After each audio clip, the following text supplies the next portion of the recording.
आयुर्वेद के चमत्कार सुमानी साहब ने कब देखे, कौन कौन से देखे? अब समय के अनुसार कुछ बीच के कुछ वर्षों में आयुर्वेद का बहुत सारे ग्रंथ नष्ट हो गए। 100 साल पहले जो दूध पीते थे अपन या घी खाते थे, वो आज दूध और घी में जो अंतर आता है वो सारी प्रकृति के नेचुरल सोर्स हैं सब में। तो 1964 में सरकार ने आयुर्वेदिक में ड्रग एक्ट में मान्यता दी, इनलिस्टेड हुआ। तो औषधि उत्तम क्वालिटी की हो, प्रामाणिक हो और सेफ हो। हेलो स्टूडेंट एंड पेरेंट्स, तो आज हम हैं आयुर महोत्सव और डे 3। हमारे साथ में है वैद्य रामपाल सुमानी जी। तो सर का जो करियर है आयुर्वेद में बड़ा लंबा रहा है। 1966 में सर ने बीएमएस करी थी ट्रिपल उदयपुर से। तो सर स्वागत है आपका हमारे इस पॉडकास्ट में। Sir Nikhil sir. और सर जो अभी एक नई चीज आज आप सभी को पता चलेगी, जैसे एनसीआईएसएम अप्रूवल कमेटी है कॉलेजेस की, और बहुत सारे स्टूडेंट्स की कंप्लेन रहती है तो बच्चा वो भी एनसीआईएसएम कर लेता है। सर का जो डिपार्टमेंट है वो pharmacopoeia commission of Ayurveda, right sir? Yes sir. तो इसमें क्या होता है कि भाई जो भी मेडिसिन का स्टैंडर्डाइजेशन होता है कि मेडिसिन के मानक तय होते हैं। तो बहुत बार सर मेडिसिन अप्रूव भी करते होंगे आप लोग, रिजेक्ट भी करते होंगे। हाँ, वो तो सर टेस्टिंग स्टैंडर्ड्स प्रोटोकॉल्स बनाए जाते हैं, और प्रोटोकॉल्स में जो जो चेंजेज होते हैं समय समय पर। बहुत बार प्रैक्टिकल कठिनाई है मैन्युफैक्चरर्स को, या अवेलेबिलिटी रहती है जी। बहुत से रॉ मटेरियल की availability time to time change होती थी। आज से 100 साल पहले या 50 साल पहले जो अश्वगंधा आया करता था या शतावरी आया करता, अपन सीधा ही माने 100 साल पहले जो दूध पीते थे अपन या घी खाते थे, वो आज दूध और घी में जो अंतर आता है वो सारी प्रकृति के नेचुरल सोर्स हैं सब में। क्योंकि ये सिंथेटिक कोई भी उत्पादन नहीं होता, कोई भी ड्रग, कोई मेडिसिन ये सिंथेटिक नहीं होती, नेचुरल सोर्स वाली होती। तो नेचुरल सोर्स से क्लाइमेटिक चेंजेज आते हैं, उससे दवाइयों में बहुत सारे चेंज आते हैं। तो पहले के समय में जो कहते थे कि भाई 400 साल की आयु है या 100 साल की आयु एक साधारण आयु मानते थे, और 100 साल की आयु के जीने के नुस्खे उस समय चला करते थे। और अच्छा सर्जरी और अच्छी चिकित्सा वर्षों से अपन के महाभारत के समय से या उसके पहले के समय से त्रेता युग में, और संजीवनी बूटी का महाभारत के समय का, और सर्जरी का, और ये सारी चीज़ें जो थी वो आज से अगर 5000 साल 2000 साल पहले जाते हैं तो आयुर्वेद ही भारतीय चिकित्सा पद्धति, पूरे विश्व की चिकित्सा पद्धति थी, और आयुर्वेद पर ही सारे आधारित थे। आयुर्वेद में जो सुश्रुत फादर ऑफ सर्जन कहा जाता था, और आज भी ऑस्ट्रेलिया वगैरह में जो भी ऑपरेशंस करते हैं डॉक्टर्स, तो उसके पहले उनके प्रणाम करके, उनको नमस्कार करके, उनके ओटी के बाहर एक बहुत बड़ा चित्र सुश्रुत, आचार्य सुश्रुत का लगा हुआ है। और आचार्य सुश्रुत उस समय के जो सर्जन थे वो बहुत सारे सिद्धांत और बहुत सारी प्लास्टिक सर्जरी जैसी चिकित्सा का महत्व जो है, और उसको जो आज के सर्जन भी सब मानते हैं कि भाई ये सारी चीज़ें उस समय से आई हुई। उस समय का काफ़ी बड़ा काय चिकित्सा का चरक, सुश्रुत शल्य चिकित्सा के लिए वाग्भट वगैरह की संहिता हैं। अगर वो उन संहिताओं में तो यहाँ तक लिखा है कि जिसका संस्कृत का श्लोक यद इह अस्ति तद अन्यत्र यत् नास्ति न तत्र क्वचित्। यानी उनको इतना कॉन्फिडेंस था कि चिकित्सा के मामले में इस पुस्तक में इन ग्रंथों में जो है वो ही पूरी दुनिया में है, इसमें जो नहीं है वो कहीं नहीं है। इसका मतलब उनको ये इतना कॉन्फिडेंस था कि हम सब कुछ सर्वज्ञ हैं, एक तरह से आयुर्वेद या चिकित्सा विज्ञान में सर्वज्ञ हैं, संपूर्ण है, संपूर्ण है, जो प्रकृति में है वो इसमें लिखा है। तो इतना बड़ा कॉन्फिडेंस किसी को होना वो अपने आप में बड़ी चीज़ है। तो उस समय सारी चिकित्सा शल्य चिकित्सा से अलग अलग अष्टांग आयुर्वेद होता था। भूत विद्या, कौमार वृत्ति, विश्व विज्ञान, रसायन, वाजीकरण, सभी तरह के अष्टांग आयुर्वेद से चिकित्सा की जाती थी। और बहुत ऋषि महर्षि हैं, और चूँकि ये दवाएँ भी भगवान के ब्रह्मा से उत्पन्न हो करके जैसे जन उत्पन्न हो, उसके साथ साथ वो दवाएँ भी उत्पन्न हुई है, इसलिए इसको अपन शाश्वत औषधि मानते हैं। और इसमें किसी तरह का वास्तव में अगर वो सही औषधि है तो निश्चित रूप से वह अच्छी गुणकारी है और किसी तरह का नुकसान नहीं करती। क्योंकि आयुर्वेद में तो कहते ये हैं कि सही चिकित्सा ही वो है कि नासो विशुद्ध शुद्धस्थ समय दियो न कोपेत। जो दवाई लेकर के बीमार ठीक होवे और नया कोई कॉम्प्लिकेशन नहीं हो, उसी को शुद्ध औषधि कहते हैं। और वहाँ तक तो लिखा है अपने तो भारत में तो ये लिखा है कि यस्य देशस्य यो जंतु तस्य सर्वौषधम हितम। जिस प्राणी या अपन जिस देश के हैं, यानी अपन भारतवर्ष के हैं, तो भारतवर्ष के होते हुए, भारतवर्ष में रहते हुए जो औषधियाँ हैं वो भारतवर्ष की औषधियाँ सबसे ज़्यादा अनुकूल अपने लिए हैं। यस्य देशस्य यो जंतु, क्योंकि वो यहाँ के कल्चर में है, कल्चर में एनवायरमेंट में है, इसलिए तो इसलिए पांच भौतिक है। बाहर का जो है, जो ये भी मानते हैं कि जो बाहर हो रहा है वही शरीर के अंदर है।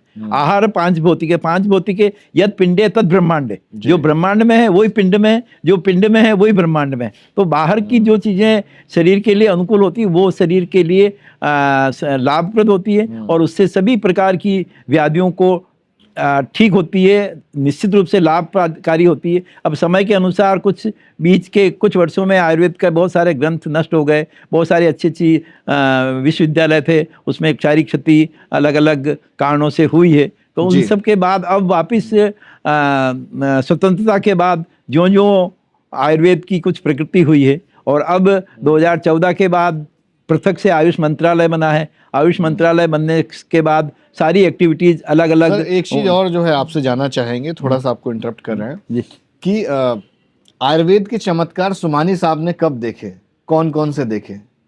आयुर्वेद के चमत्कारों में तो हम बहुत पहले, ये समझो 71-72 में मैं कोई आयुर्वेदिक डॉक्टर हुआ करता था, और वहाँ एक गिलुंड रेल मंगरा में एक बीमार था जो काफ़ी वर्षों से एलोपैथिक दवाओं के बाद भी उसका बुखार ठीक नहीं हो रहा था, और वो एक कांस्टेबल था, पुलिस कांस्टेबल था, और उसके कॉन्स्टिपेशन भी रहता था, बुखार भी नहीं जाता था। तो उसने काफ़ी दवाएं लेने के बाद उसी गांव का, जिस गांव में मेरी पोस्टिंग थी उसी गांव में आए थे, तो उसको फिर हमने आयुर्वेदिक हिसाब से कुछ ट्रीटमेंट दिया। वो उसका उस समय का तत्कालीन पेपर में भी पब्लिश हुआ, हमने उसको एक रिसर्च पेपर में दिया भी था। तो उसके समय माँ सुदर्शन घनवटी, माँ सुदर्शन चूर्ण के साथ एक जय मंगल रस के साथ औषधियाँ दी थी। जय मंगल रस पुराने बुखारों के लिए एक स्वर्ण का योग है, यद्यपि कुछ कॉस्टली था, अब तो खैर बहुत कॉस्टली हो गया। उस समय भी जिस समय 200, हाँ उस समय 200 रुपये का एक 10 ग्राम आता था, अब तो 1.5 लाख 2 लाख रुपए हो गए हैं, काफ़ी महंगा है। तो उस जय मंगल रस के साथ की कुछ फाउंडेशन से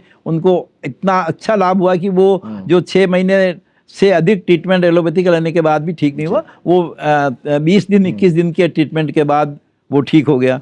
इसी तरह से एक रोगी जिसको बहुत अधिक इंजरी हो गई थी, और इंजरी में काफ़ी दिनों से वो ठीक नहीं हो रहा था, तो उसको हमने जात्यादि तेल के ड्रेसिंग से 15 दिन में 20 दिन में उसको वुंड हीलिंग का काम किया।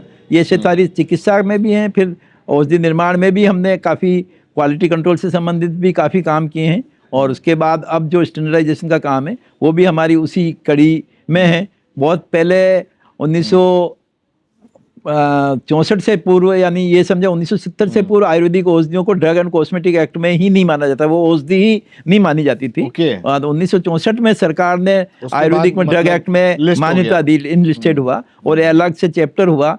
तो सितंबर 1964 से पहले आयुर्वेदिक को औषधि के रूप में ड्रग एक्ट में मान्यता ही नहीं थी। अलग से आयुर्वेदिक सिद्ध यूनानी औषधियों को 15/9/64 से मान्यता दी गई। उसका एक अध्याय चैप्टर अलग से ड्रग एक्ट में सम्मिलित किया गया।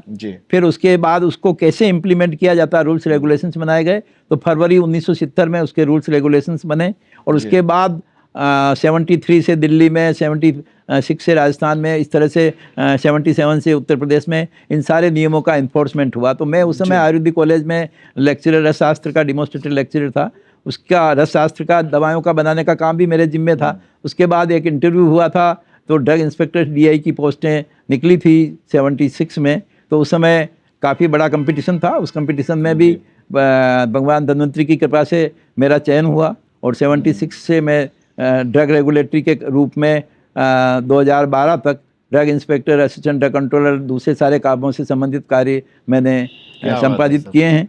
और 1900 उस समय भी 2001 से मैं निरंतर आयुष डिपार्टमेंट या पहले इंडियन सिस्टम ऑफ मेडिसिन का ISM का था, तो ISM का, और उसके बाद आयुष डिपार्टमेंट का हुआ। उसमें मैं 2001 से बराबर दिल्ली, राजस्थान को रिप्रेजेंट करता रहा हूँ, और बहुत सारे रूल्स रेगुलेशंस में, फार्माकोपिया में, ड्रग एक्ट में, drugs and magic remedies act में, और इससे संबंधित बहुत सारे रूल्स रेगुलेशंस को हमने चेंज करवाए हैं, परिवर्तन कराए हैं, और समय के अनुसार इफ़ेक्टिवनेस बढ़े और इन्फोर्समेंट प्रभावी हो। आज के समय में यही है कि अगर औषधि अच्छी होगी तो निश्चित रूप से लाभकारी होगी, अच्छी भी होनी चाहिए और सेफ भी होनी चाहिए। तो औषधि उत्तम क्वालिटी की हो, प्रामाणिक हो और सेफ हो, और वो ठीक रोगी को ठीक करे। तो आचार्य ने तो उस समय भी लिखा है, तदेव युक्तम भेषजम यदा रोग्याय कल्पते सचैव विषजाम श्रेष्ठ रोगे बे प्रोमच। जनरल आदमी के लिए कौन सी दवाई ले रहा है उसका कोई महत्व नहीं है, वो ये देखता है तदेव युक्तम भेषजम यदा रोग्याय कल्पते, जो ऐसी औषधि श्रेष्ठ मानी जाती है जो कि बीमार को ठीक करे, ठीक कर दे। वो औषधि है, है। हाँ वो औषधि है, चाहे 10 रुपए की हो, चाहे 100 रुपए की हो, चाहे 50 रुपए की हो, चाहे 500 रुपए की हो। एक अंत में प्रश्न लेंगे जी कि आयुर्वेद की दुनिया में बहुत सारे गुरु हैं, है ना, आपको सबसे ज्यादा कौन इंस्पायर करता है? आपको कौन लगता है कि ये बंदा आइडियल है, इसकी तरह करना है? अरे हमारे गुरुदेव वैद्य वासुदेव जी शास्त्री थे, उन्होंने हमें, जिन्होंने हमारे को, उनका पूरा वरद हस्त भी था, और वो वासुदेव शास्त्री के पद चिन्हों पर ही हमने प्रतिज्ञा के ले रखी है कि भाई उनके जो ज्ञान है उसी के अनुसार हम काम करेंगे। तो हमारे उनका ऐसे स्वर्गवास हो चुका है, परंतु वैद्य वासुदेव शास्त्री जो उदयपुर आयुर्वेदिक महाविद्यालय के प्राचार्य रहे हैं और बहुत पुराने रामगढ़ रुइया आयुर्वेदिक कॉलेज चलता था, उसके अच्छे टॉपर स्नातक रहे हुए थे, और उनका खैर काफ़ी राजस्थान सहित बहुत सारे देशों में वो अच्छे प्रतिष्ठित चिकित्सक और प्रतिष्ठित शिक्षक के रूप में भी हैं। तो हम तो ये मानते हैं कि भाई औषधि बहुकल्पम बहुगुणम संपन्नम योगी औषधम, ये औषधियों के 4 गुण हैं, वो उन 4 गुणों से युक्त औषधि होनी चाहिए। और उसके लिए भी हम 20 साल से बराबर, जब हम डीआई बने थे तो उस समय कोई स्टैंडर्डाइजेशन से संबंधित कोई टेस्टिंग कुछ नहीं था। आदमी कहता था पंचेंद्रिय परीक्षा, आँख के देख करके, सूंघ करके, कान में डाल करके या इस तरह से मसल करके, छान करके, पंचेंद्रिय परीक्षण कहते थे,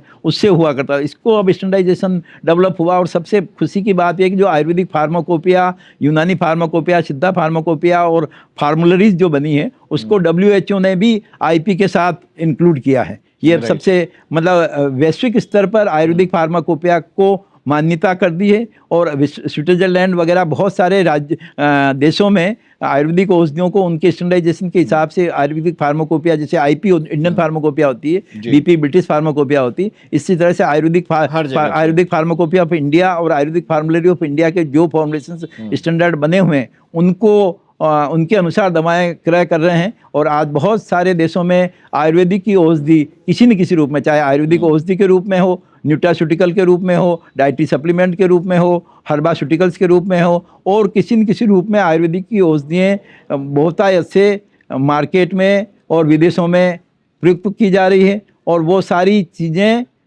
बेसिक स्वस्थ मनुष्य के स्वास्थ्य की रक्षा करना और आतुर को ठीक करना, तो उसमें वेलनेस, पहले इलनेस को ज़्यादा अच्छा माना जाता था, आज वेलनेस को अच्छा माना। पहले जिस अस्पताल में बीमार ज़्यादा आते थे वो अस्पताल अच्छा मानते थे, पर अब सरकार की पॉलिसी ये, जो जिस अस्पताल में या जिस कस्बे में या जिस शहर में या जिस ज़िले में कम बीमार आ रहे हैं अस्पतालों में, वो तो इलनेस से वेलनेस की तरफ बढ़ रहे हैं। और वेलनेस में आयुर्वेद का स्वस्थ से स्वास्थ्य रक्षणम आतुरस्य विकार प्रश्नम एक बड़ा सूत्र रहा है। तो फार्माकोपियल स्टैंडर्ड के बारे में मैं संक्षिप्त में सब बच्चों के लिए ये बताना चाह रहा हूँ कि भारत सरकार ने आज आयुर्वेदिक फार्मुलरी ऑफ इंडिया के 4 पार्ट प्रकाशित किए हैं। उसमें से 985 formulations, standardized formulations human being के लिए, और 50 फॉर्मुलेशंस वेटरनरी पर्पज़ के लिए भारत सरकार ने स्टैंडर्डाइज्ड फार्माकोपिया में प्रकाशित किए हैं। उनको अगर उसी विधि से, जिस विधि से जो फार्मूला दिया है और उसी विधि से बनाए जाते हैं, और अगर सभी निर्माता उसी विधि से बनाने लग जाएं, तो जो एक जनता के मन में ये रहता है कि आयुर्वेद की दवाओं में बैच टू बैच कुछ डिफरेंस आता है, टेस्ट अलग आता है, कलर आता है, तो ये सारी चीज़ें, शिकायतें हट सकती है। उसके साथ ही कच्ची दवाओं का बहुत बड़ा महत्व है, और रॉ मटेरियल का स्टैंडर्ड और फिनिश गुड्स के स्टैंडर्ड भी भारत सरकार ने API में बनाए हैं। तो API के 10 पार्ट, API पार्ट फर्स्ट के 10 वॉल्यूम प्रकाशित किए हैं। उसमें 600 से ज़्यादा जड़ी बूटियों का और 42 मेटल मिनरल्स का भी स्टैंडर्ड भारत सरकार ने फार्माकोपिया के थ्रू बनाया है। और यहाँ तक कि किसी ज़माने में जब हम रेगुलेटर बने थे तो फॉर्मुलेशंस में जिसमें 20, 25, 30 जड़ी बूटियाँ होती थी, उनका स्टैंडर्ड का बड़ा कैसे कंट्रोल होगा, कैसे होगा, वो हम सोचते थे। उसको भी भारत सरकार की बड़े बड़े अधिकारियों ने मिल करके जिसमें स्टैंडर्ड बनाए हैं। और आज API पार्ट सेकंड के 5 वॉल्यूम प्रकाशित हो चुके हैं, जिसमें से 224 ऐसे फॉर्मुलेशंस हैं जो कॉमन चलने वाले हैं। च्यवनप्राश है, हिंगवस्तिक चूर्ण है, त्रिफला चूर्ण है, सीतोपलादी चूर्ण है, 10 मूल क्वाथ है, गोजुआदी क्वाथ है। इस तरह के बहुत कॉमन चलने वाली सारी दवाइयों के स्टैंडर्ड भारत सरकार ने बनाए हैं। अगर सभी छात्र और सभी निर्माता, सभी वैद्य अगर इस स्टैंडर्ड से औषधि बनाते हैं तो निश्चित रूप से आयुर्वेद आज अपने विश्वास को, श्रद्धा को, जनता के प्रति उसमें बहुत अधिक विश्वास बढ़ेगा। और अच्छी क्वालिटी की जब औषधि होगी तो आयुर्वेद के प्रति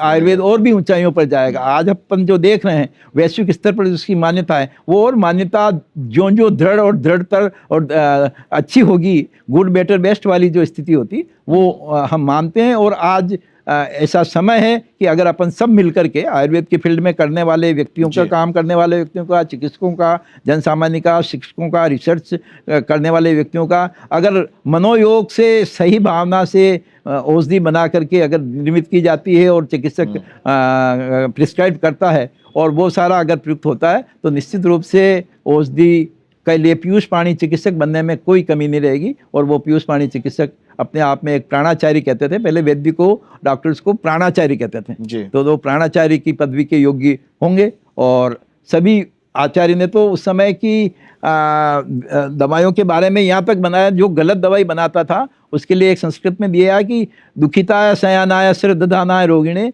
यो भेषजम अविज्ञाय प्राज्ञमानी पृच्छति त्यक्त धर्म से पापस्य मृत्युभूत से दुर्मते नरो नरक पाति स्यात् तस्य संभाषणात् अपि। उसका शॉर्ट में ये कि जो खराब दवाई बनाता है उसका इतना सोशल बाइकआउट 2000 साल पहले भी हुआ करता था कि वो उस व्यक्ति से जो दवाई बना रहा है उसके आस जो मित्र है उससे भी अगर अपन बात करते हैं तो वो नरो नरक पाती से आत, उसके संभाषण से नरक पाती बाइकआउट कर देते हैं। बाइकआउट एक तरह से सोशल बाइकआउट का जो था, आज अब इतने कानून बन गए हैं, सजा होती है मेडिसिन में, सब स्टैंडर्ड एडल्ट्रेशन स्पूरिस बनाने में, तो उसकी जगह उस समय जो नेचुरल जो सजा थी वो इस तरह की सजा थी। कानून बनाने में भी हमने ड्रग एक्ट में भी बहुत बड़े अमेंडमेंट्स करवाए हैं। Drug and magic remedies act में भी बहुत सारे कठिनाइयाँ आ रही थी मैन्युफैक्चरर्स को, उसके बारे में भी, लीगल मेट्रोलॉजी में भी वो बहुत सारे जो ड्रग एंड कॉस्मेटिक मतलब मैन्युफैक्चरर्स के लिए, चिकित्सक के लिए जो कठिनाइयाँ आती थी उसके लिए समय समय पर औषधियों से संबंधित बराबर निरंतर कार्य कर रहे हैं। तो सर की यार बहुत सारी गाइडेंस हम लोगों को मिली इस पॉडकास्ट के जरिए, और इसी वार्ता को हम यहीं पर देंगे विराम, बिकॉज सर ने बहुत सारी चीज़ें ऐसी बताई और आपने देखा होगा कि यार यूँ फिंगर टिप्स पे सारा रटा हुआ है। इतना एक्यूरेट डेटा बता पाना मतलब इट्स नॉट अ 1 डे और 2 डे वर्किंग, ये मतलब बहुत सालों की पुरानी कड़ी मेहनत है। तो नमस्कार सर का बहुत बहुत आभार, धन्यवाद। बहुत बहुत आभार सर।